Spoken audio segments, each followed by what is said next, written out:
Kumtaja MC Pilipili kama mchekeshaji kwangu mimi na kwa sikuelewi, kwa sababu MC Pilipili alikuwa mgawa riziki,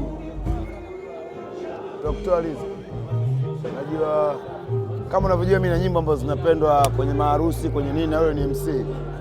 Kwa hiyo alikuwa ni mtu ambaye mimi nilikuwa nimekaa nyumbani na ni Jumamosi, ni weekend, sina kazi sina nini, ila akanipigia tu simu, "Sande bwana, kuna kazi hapa." "Uko wapi?" Naambia niko nyumbani. "Una suti nzuri?" Naambia ninayo. "Vaa chap tia moka njoo hapa." Natoka naenda pale na kwa napata hela. Umeona? Kwa hiyo unajua sisi wanadamu kwa ujumla tu, labda nikwambie kitu. Sisi wanadamu tulivyoumbwa, tumeumbwa kushukuru kwa yote.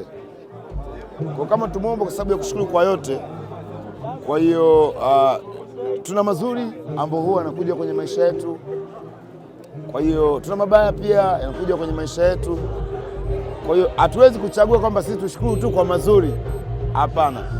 Hata unapokuja magumu kama haya na mabaya kutumiza mioyo, hatuna budi kupokea, kwa sababu sisi tumeumbwa kushukuru kwa kila jambo. Kwa hiyo Mwenyezi Mungu alaze roho ya ndugu yangu MC Pilipili. Mimi akai kama mchekeshaji, kwa sababu ni mtu anasababisha familia yangu inaweza kupata riziki.